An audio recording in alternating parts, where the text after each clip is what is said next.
O tema do estudo de hoje é a mensagem de Deus para 2025. É uma mensagem atual, é uma mensagem para este ano. Eu tenho certeza que essa mensagem que Deus enviou para mim na palavra do Senhor é a sua mensagem também, porque eu sou filho de Deus e você também é filho de Deus. Você é filha de Deus. Eu fiquei muito emocionado, não foi por acaso não. Antes de ler para vocês essa mensagem de Deus que está em Êxodo capítulo 14, 13 e 14, antes de falar disso, eu queria dizer para vocês que essa mensagem foi dada há mais de 3.000 anos atrás, para o povo de Deus naquela época. E essa mensagem é atual. É a mensagem para o povo de Deus que está esperando a volta de Cristo no ano 2025. Essa mensagem é muito poderosa. E eu fiquei emocionado, porque Deus falou para mim essa mensagem. Porque diz na Bíblia, Paulo mesmo disse que todas as coisas no passado foram escritas, tudo foi escrito, para o nosso ensino foi escrito. Tudo que está na Bíblia, na palavra de Deus, foi escrito para mim e para você. E essa mensagem me tocou. É uma mensagem realmente poderosa. Vamos abrir a palavra de Deus em Êxodo capítulo 14, 13 e 14. Diz assim: Moisés, porém, respondeu ao povo: Não temais, aquietai-vos, e vede o livramento do Senhor que hoje vos fará, porque os egípcios que hoje vedes, nunca mais os tornareis a ver. O Senhor pelejará por vós, e vós vos calareis. Disse o Senhor a Moisés: Por que clamas a mim? Dize aos filhos de Israel, ao povo de Deus, para nós também, agora. Dize aos filhos de Israel que marchem. Vamos contextualizar essa mensagem de Deus. Antes dessa mensagem tão poderosa que Deus deu através de Moisés, o que estava acontecendo com o povo de Israel, com os filhos de Israel? O que estava acontecendo? O povo de Israel estava em pânico, estavam desesperados. Eles saíram apressadamente do Egito. Eles saíram do Egito correndo. Sabe por quê? Porque o faraó tinha os expulsado. Saiam. E o povo de Deus saiu correndo apressadamente. Eles saíram correndo e chegaram num beco sem saída. Eles caíram numa armadilha. O mais extraordinário dessa história, que essa armadilha que o povo de Israel caiu, foi provocado pelo próprio Deus. Foi Deus quem os colocou nessa situação. Muitas vezes Deus permite o pior para produzir o melhor. O povo de Deus estava realmente, literalmente perdidos. Eles estavam perdidos, num beco sem saída. De um lado, altas montanhas. Do outro lado, altas montanhas. E diante deles, água. Muita água. Muitíssima água. E para piorar a situação, sabe o que aconteceu? Eles sentiram o ar, a poeira, vindo de trás. Quando eles olharam para trás, viram Faraó com seu exército. E diz a palavra de Deus que eram 600 carros de guerra. Se fosse hoje, seriam 600 tanques de guerra. Aquele povo de israelita que eram escravos, não tinha arma nenhuma, não tinha nenhuma faca para se defender. Agora, atrás deles, 600 carros de guerra. Se fosse hoje, seriam 600 tanques de guerra. Nesse momento, o povo de Deus queria fugir, mas não dava para fugir. O que eles fizeram? O que aconteceu? Eles entraram em desespero. Então foi nesse momento que veio essa mensagem. Agora vocês vão entender melhor. Naquele instante, quando o povo de Israel estava numa situação impossível de fugir, eles olharam para o norte, para o sul, para o leste, para o oeste, aos lados as montanhas. Atrás, no sul, o exército egípcio e na frente o Mar Vermelho. Eles olharam para a frente, para trás e para os lados, mas eles não olharam para cima. Eles se esqueceram de olhar para cima. Esse foi o problema deles. Se nesse ano tivermos problemas de todos os lados, situações difíceis, às vezes doença, alguma enfermidade, coisa que está ali intercedendo, está fazendo você desesperado. Você olha para os problemas e você vê que não tem solução. Esse é o momento de olhar para cima, de olhar para Deus. O povo de Deus se esqueceu de olhar para cima. Deus tinha feito tantas coisas alguns dias antes lá no Egito, milagres acontecendo, as pragas caindo contra os inimigos de Deus, mas naquela situação eles se esqueceram de Deus. Muitas vezes nós cremos em Deus, confiamos em Deus, cantamos aleluias para Deus, ouvimos a palavra de Deus, mas quando vem uma situação difícil na nossa vida, esquecemos dos milagres que Deus fez no passado, porque às vezes nós esquecemos. Esse foi o problema do povo de Israel, é o esquecimento, é a amnésia espiritual, é falta de memória das coisas que Deus fez, das maravilhas que Deus fez. Por que Davi foi um homem tão poderoso? Ele disse, graças te dou, Senhor, louvado seja o Senhor, e por isso que estamos alegres, porque Deus fez grandes coisas por nós, por isso estamos felizes. Grandes coisas Deus fez no passado, no ano retrasado, mas esse ano Deus fará mais maravilhas para o povo de Deus, mais, muito mais. Vamos então para a mensagem. Eu queria compartilhar com vocês o que Deus falou para mim no dia 1º de janeiro desse ano, quarta-feira passada.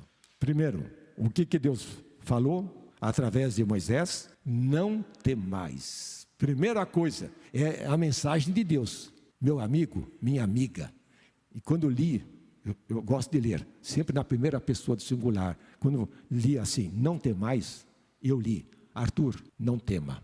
É a ordem de Deus. Deus falou para mim, Arthur, diante de você está um novo ano, não tenha medo. O medo só vem quando estamos longe da presença de Deus.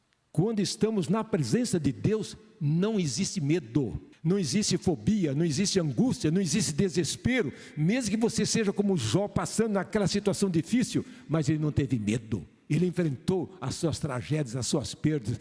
Deus o deu, Deus o tomou. Louvado seja o Senhor. Quem tem Jesus na presença de Deus, o medo foge. Se você está desesperado, se você sofre de ansiedade, de angústia, é porque você não está pertinho de Jesus. Porque ao lado de Jesus não há medo. Medo de perder emprego. Aquele que crê em Deus, no poder de Deus, confia em Deus, enfrenta. Aquele que não tem pão para se alimentar, tem tantas coisas para pagar em janeiro, fevereiro, né, o IPTU, tanta coisa, e você vê que não tem suficiente para pagar todas as contas, você entra em colapso, fica, olha, sabe o que é? É falta de confiança que nós temos em Deus. Por isso que Davi disse, homem de Deus, ainda que eu ande pelo vale da sombra da morte, não temerei mal nenhum, porque tu estás comigo. Se Deus está comigo, nada temerei, nada, não temais. É a frase predileta de Deus para o seu povo. Não tema, não tenha medo. Com Jesus a gente enfrenta, em nome do Senhor Jesus. Em outra parte da Bíblia, em Salmo 27, Davi disse, o Senhor é a minha luz e a minha salvação. De quem terei medo? O Senhor é a fortaleza da minha vida, a quem temerei? Resposta, de ninguém. Aí Davi continua, ainda que um exército se acampe contra mim, não temerei. É só um homem de Deus, só uma mulher de Deus que pode dizer, não temerei. Se Deus é por nós, quem será contra nós? Se Deus é por mim, quem será contra mim? Ninguém. O medo é a primeira reação em face da impossibilidade. No entanto, não há razão para ter medo. Vou dizer uma coisa, só existe um medo que é santo, só um medo, esse medo precisamos ter. Vou falar agora o que a gente precisa ter medo. O mundo não tem medo disso. Sabe qual é o maior medo que eu tenho medo de acontecer comigo? O medo de eu largar a minha mão na mão de Jesus. Esse é o medo que a gente precisa ter todo dia, de não largar a mão poderosa de Jesus.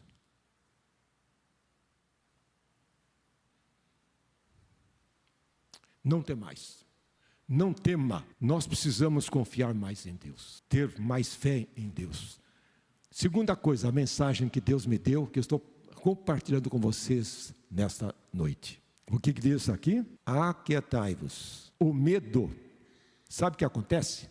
com a gente fica em frenesi, a gente fica correndo, a gente fica agitado. Não é isso mesmo? Quando a gente tem medo de alguma coisa, a gente fica desesperado. A mensagem de Deus para você, para mim, nesse ano é: aquietai-vos. A tendência nossa, quando vem o medo, é correr em todas as direções para escapar do perigo. A ordem de Deus é: aquietai-vos. Arthur, fique quieto. O que significa aquietai-vos? Biblicamente, o que significa aquietai-vos? Não significa incapacidade de ficar paralisado. Aquietai-vos, não é ficar paralisado. Aquietai-vos aqui significa confiança, significa tranquilidade, significa calma. Quem tem Deus no meio do perigo está calmo, como o mar revolto, mas com Jesus no barco existe paz, existe segurança. Quem tem Jesus no barco, quem tem Jesus no coração, na sua vida, pode ver tempestade, que não vai naufragar. Aquietai-vos. Às vezes, quando a gente vê o perigo, a gente começa a gritar, a se desesperar, a entrar em pânico. Deus permite, muitas vezes, que nós entremos em pânico para confiar mais em Deus. Podemos ter a certeza de que Jesus está conosco. Ele é o nosso Emanuel. Ele é o nosso Deus conosco. Por isso que quando Jeremias estava passando por aquela necessidade, sendo condenado à morte, ele disse em Jeremias capítulo 20, verso 11, o Senhor está comigo como um poderoso guerreiro. Olha, o Senhor está comigo como um poderoso guerreiro. Essa é uma declaração que você precisa, eu preciso, nós precisamos dizer todos os dias desse ano. O Senhor está comigo como um poderoso guerreiro. Amanhã, mesma coisa. Todo dia, cada noite, todo momento. Se o Senhor está comigo como guerreiro, eu já não sou mais guerreiro. Quem luta as minhas batalhas é a Deus. É Ele que batalha, não sou eu. É Ele que luta por mim, não sou eu que luta. É Deus que é o guerreiro, é o nosso lutador. Deus, o Senhor está comigo como um poderoso guerreiro. Isso é confiança. Nós precisamos confiar mais em Deus. Por isso diz, aquietai-vos. Se você for tentado diante de algum problema que vai surgir durante esse ano, aquiete-se, sossegue, calma, fique tranquilo nas mãos de Deus. Só nas mãos de Deus que a gente pode ficar tranquilo. Quando era criança, morando lá em Mato Grosso, meus pais tinham 3 filhos, pequenos, agitados. Eu sou do meio. Lá estava minha mãe, coitadinha, pequenininha, magrinha, cuidando daqueles 3 filhos. Não que eu era terrível, mas quase chegando ao terrível. Meus 2 irmãos, né? Olha, naquela época a minha mãe não tinha... nós não tínhamos, né, nem geladeira, nem fogão a gás, era fogão a lenha, levava 1 a 2 horas para fazer fogo, só para fazer o almoço, tinha que fazer para esquentar o café, o de jejum, não tinha ferro elétrico, era em brasa, não era vida fácil não, e a minha mãe era muito agitada, e tinha razão, por tanta coisa para fazer, mas o meu pai era muito calmo, a minha mãe, eu via sempre, todo dia reclamando, Geraldo, era o nome do meu pai, Geraldo, você é calmo demais, Geraldo, corra, Geraldo, porque aleijado que ele era, ele não conseguia correr, corra, Geraldo, faça. Meu pai era calmo, mesmo nos momentos difíceis, das doenças, das perdas, da sua família, dos meus tios, de todos no tempo de guerra, mas meu pai era calmo, e meu pai era chamado de homem de Deus. Realmente, não é fácil ser calmo na correria. Terceira coisa que Deus manda para nós fazermos. E agora, a terceira coisa que a mensagem de Deus para nós, para esse ano, vede. O que precisamos ver? Vede o livramento do Senhor. A ordem é ver. De que maneira que a gente pode ver? Com os olhos da fé. Só com os olhos da fé que a gente enxerga coisas boas.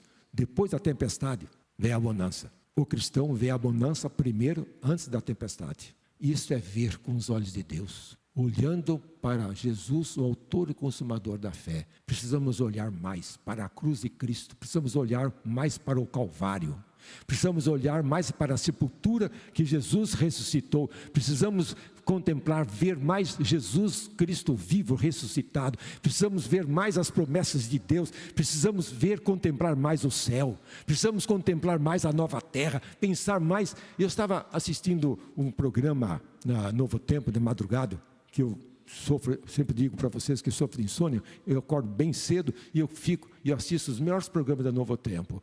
E lá no programa da Bíblia Fácil, essa noite, nessa madrugada, que eu vi, falando sobre a nova terra. Sabe, eu já ouvi tanto sobre a nova terra, já preguei tanto sobre a nova terra, já li tanto sobre a nova terra na Bíblia, mas nesse sermão, na aula que eu vi no programa da Novo Tempo, eu chorei de emoção. O pastor Filipe chorou, todos que estavam lá. Olha, a gente precisa ver mais essas coisas, contemplar pela fé a nossa pátria celestial. Precisamos ver mais Deus, o solucionador dos problemas, e ver menos os problemas. Que às vezes somos tentados a ver os problemas e não ver Deus, o solucionador dos problemas. A quarta coisa que Deus falou para nós: calai-vos. Calai-vos. Esta é a ordem de Deus. O que devemos nos calar? Por quê? Porque Deus pelejará por nós. Nesse ano, nós vamos ter guerras, vamos ter lutas. Nós somos soldados de Cristo. Todo soldado de Cristo tem lutas. O inimigo está ao nosso redor, bramando para nos derrotar. O dragão está tentando nos acabar, destruir a nossa fé, acabar com a família, acabar com... Olha, irmãos, nós temos muitas lutas. Deus não prometeu para você nem para mim um ano 2025 sem luta. Não prometeu. Não prometeu para mim nem para você um ano sem problemas, sem nenhum problema. Mas qual deve ser a nossa atitude diante dos problemas? Calai-vos. Calai-vos. Ficar calado. A maioria dos problemas que nós temos é porque a gente fala demais. As discussões que acontecem em casa, no trabalho, às vezes na igreja, é porque a gente fala, e quando a gente está falando, o outro não consegue falar. Por isso que Deus falou: calai-vos, calai-vos. Porque se a gente está falando, continua falando, a gente não ouve a voz de Deus. A gente só ouve a voz de Deus quando a gente se cala. Quando a gente fecha a boca e abre os ouvidos para ouvir a palavra do Senhor. Se nós ouvíssemos mais a palavra de Deus e falássemos menos, nós teríamos mais sucesso, muito mais sucesso. A razão de tantas quedas que nós temos, de tantas derrotas, é que muitas vezes nós queremos ter a última palavra. A última palavra do cristão é de Deus, é de Jesus, é da palavra do Senhor. Não tem discussão. Falou, Deus falou, não tem discussão, não tem pergunta. Por que, Senhor? A gente não precisa perguntar nada disso. Finalmente, agora o próprio Deus falou, né? Marchai, marchem, marchar, sigam em frente. Mas como que podemos seguir em frente se estamos bloqueados de todos os lados? Você pode estar perguntando nessa noite: Senhor, como posso andar no teu caminho se eu não vejo o caminho? Senhor, se está tudo escuro à minha frente, eu não consigo enxergar nada de bom na minha frente, eu só vejo problemas. Como que eu posso marchar? Como que eu posso ir para a frente? Senhor, como posso ir para a frente se o meu caminho está bloqueado e não há futuro para mim? Mas a ordem de Deus, a mensagem de Deus para nós esse ano é marchar, é ir em frente. Nós precisamos marchar. Marchar significa ir para frente. Nenhum soldado marcha para trás. Marchar é ir para frente. Quem olha para trás se torna igual a mulher de Ló, se torna estátua de sal.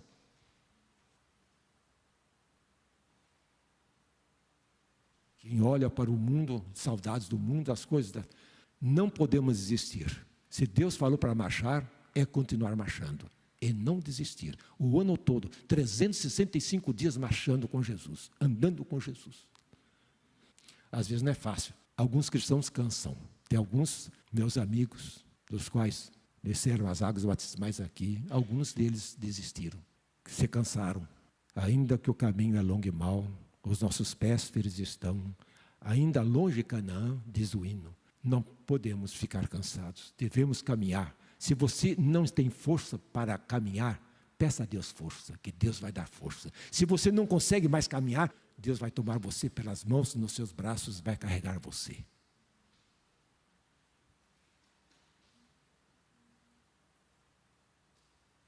Marchar. Precisamos realmente confiar mais em Deus e entregar os nossos cuidados ao Senhor. Precisamos olhar para cima, para Deus. Se nós colocarmos os nossos pés nas águas, as águas se abrirão. Se avançarmos com fé, olhando para o Deus Todo-Poderoso, as águas que estão na nossa frente, o Mar Vermelho, se secará. Mas precisamos colocar os pés nas águas. Isto é fé. Precisamos de mais fé. E fé é um dom de Deus. Peça a Deus mais fé, e Deus lhe dará mais fé. E com fé nós faremos proezas. Com Deus faremos proezas. É a fé. Devemos marchar. E o povo de Israel então marchou. E o que fez? Tem uma promessa que Deus deu para o povo de Deus, para os israelitas, para Moisés. Sabe o que ele falou? Olha, que promessa maravilhosa. Até coloquei aqui na tela. Está em Êxodo capítulo 33, verso 34. Nessa tradução, na linguagem de hoje, diz o seguinte: olha, Deus disse para Moisés e para o povo de Israel, lá no deserto, que eles estavam passando necessidades. Era o povo de Deus, mas tinham necessidades.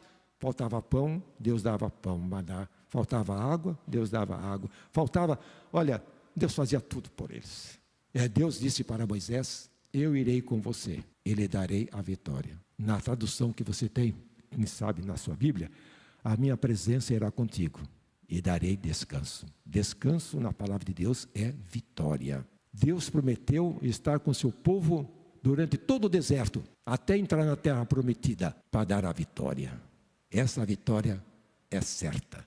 Com Deus nós somos vencedores. Com Deus nós iremos vencer, irmãos. Se você se sente derrotado, se você se sente assim, angustiado, ansioso, precisa tomar até remédios de tanta ansiedade, seu médico receitou, tome. Mas olha, experimente primeiramente o remédio de Deus. Deus está disposto a fazer por nós o que Ele fez por Moisés. Deus está disposto a fazer por você o que Ele fez com o povo de Israel no passado. Deus está disposto.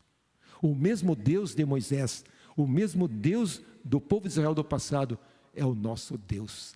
É o Deus desse ano. Olha, será o ano poderoso, será o ano mais próximo da volta do Senhor Jesus Cristo. Precisamos confiar mais em Deus, porque Deus prometeu: eu irei com você e lhe darei a vitória. E noutra parte da Bíblia, Deus falou: de maneira nenhuma te deixarei, nunca jamais te abandonarei. Hebreus capítulo 13, verso 5. Repetindo as palavras que Deus falou para Josué: de maneira nenhuma te deixarei, nunca jamais te abandonarei. Deus não vai abandonar você desse ano não, nem no ano que vem. Na sua vida, Deus não vai nos abandonar. Deus vai estar comigo, Deus vai estar com você, como Ele esteve com Moisés, como esteve com Davi, como esteve com Daniel na cova dos leões, como esteve com aqueles 3 hebreus na fornalha ardente, assim como Deus esteve com Pedro, com Paulo, com Esther. Deus está conosco, Ele estará conosco. E sabem o que vai acontecer? Nós teremos o privilégio de estarmos no mar de vidro, estarmos com os vencedores, com os remidos do Senhor, e nós teremos o privilégio, irmãos. Olha, quando Cristo voltar, e diz em Apocalipse capítulo 15, nós estaremos em pé diante do mar de vidro, os vencedores. E lá no mar de vidro, irmãos, eu quero estar nesse grupo, nesse coral, cantando o cântico de Moisés e o cântico do Cordeiro. Diz a Bíblia. Vamos conferir para terminarmos o nosso estudo dessa noite?